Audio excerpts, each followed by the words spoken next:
tatlong bangko involved.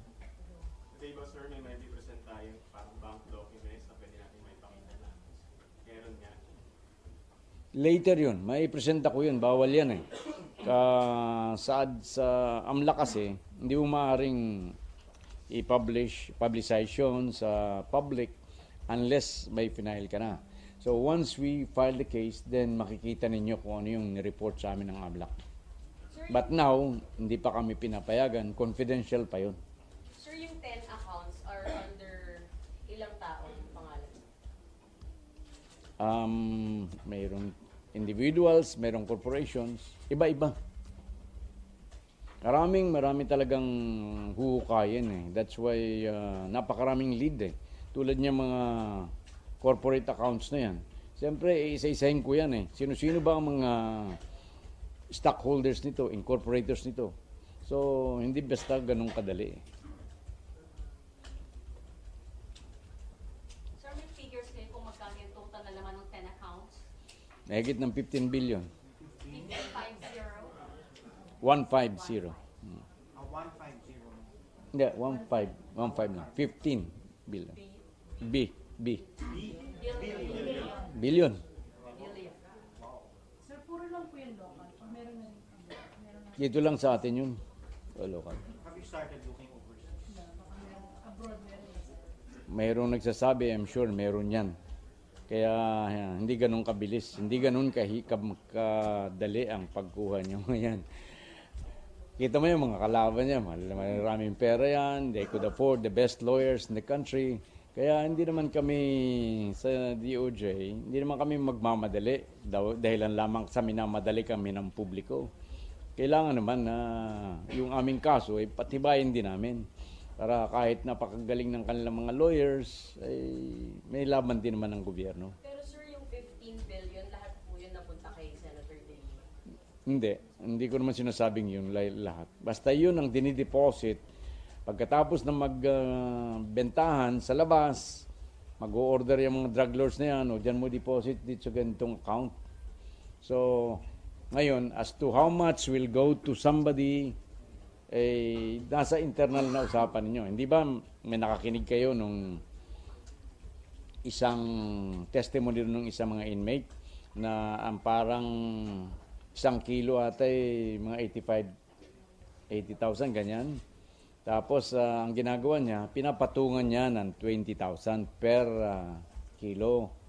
So sa 5 kilo, meron siyang 100,000.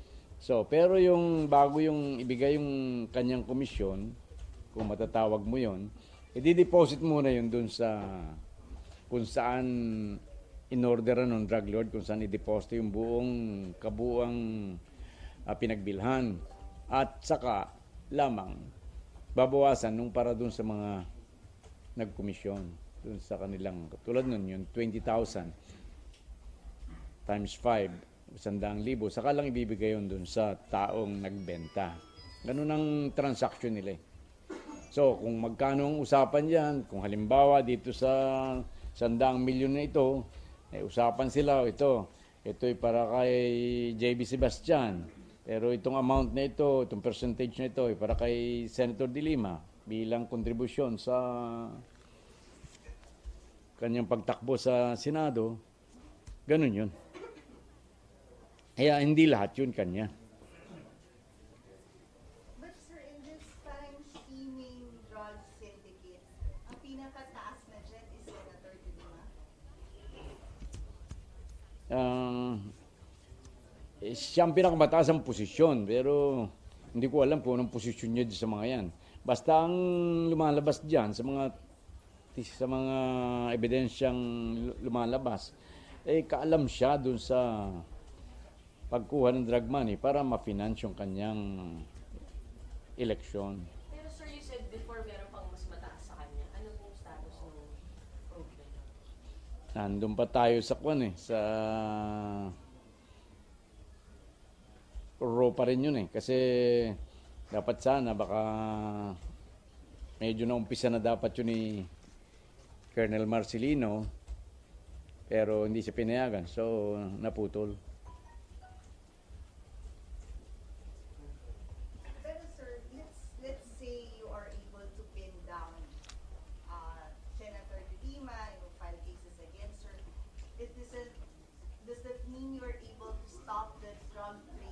whole country? Unang-una, hindi ko sinasabing tumigil na, no, ang drug trade sa buong Pilipinas. Ang sinasabi nung mga SAP troopers doon is that 90% ang naibaba ng drug transaction sa loob ng Bilibid. Kasi ang drug transaction sa loob ng Bilibid amounts to 70 to 75% ng transaction ng drug sa buong Pilipinas. So, kung yan ay napababa mo, napababa yan because of our measures dyan sa loob ng Bilibid ng mga 90%. Kaya't malaki-laki na rin yan. But sir, the bottom line of the president is he wants to free the country of drugs, of the narcotics trade. So if you bring this down, the one in Bilibid, do you have like a percentage more or less, or just an estimate na how much of the drug trade is actually resolved? Kung dun yun nga, sinasabi ko yung 90%. Kita mo ngayon from 1,200 ang per gram ng shabu. Because of the measures we are undertaking, ngayon 25,000 ang per gram. So makikita mo na talagang naging scarce ang supply ng shabu. Are you ready to go after the triads next? Kung kinakailangan yun talaga naman yun ang kinakailangan Actually, hindi ba, nandun yun sa isang matrix na pinakita ng presidente. Yung triad. Yung triad yan walang iba naman yan, kundi yan yung mga drug lords na nanggagaling sa abroad, ng mga Chinese drug lords. Yan ang kakonekta nila, yan ang nagsusupply, yan ang nag-i-export at nagpapadala ng shabu dito sa atin. Kaya yung mga yan pinapadala niya yan, hindi yan basta-basta 100 kilo. Tuni-tunidade yan pag dumarating sa atin. Itong mga Chinese drug lords lamang, yan ang nag-aatado kung kanino, o ikaw, magkano ka riyan dyan sa Maynila o dyan sa Mindanao, magkano ang kailangan dyan? 300 kilos. Kaya yung sina Espinosa doon, the Kerwin, nakita mo, may kanya-kanya dyan. Yung namatay na Jaguar. Sir, in connection to that, yung Peter Lim po na sinabi yung drug lord nga, na-prove na rin ng NBI na drug lord. Ano na pong status mo? Basta alam ko na despite the fact na pagkatapos na makapagkita si Peter Lim kay Presidente at pumunta sa NBI, tinuloy ng NBI ang saliksik kung talagang siya ay drug lord, napatunayan lang drug lord daw. So ano pong next mo? I don't know, for the NBI. Itatanong ko pa, sobrang dami ng trabaho pagdating sa droga Kaya Pero sir, is it a priority as much as priority yung kay Senator De Lima? lahat yan priority, especially pagdating sa drugs Ang priority naman niya, tatlo lang Drugs, corruption, at saka other forms of criminality. Yan ang prioridad ni Presidente.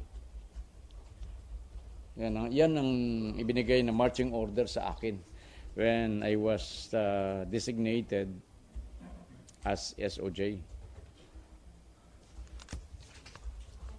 Okay? Thank you very much.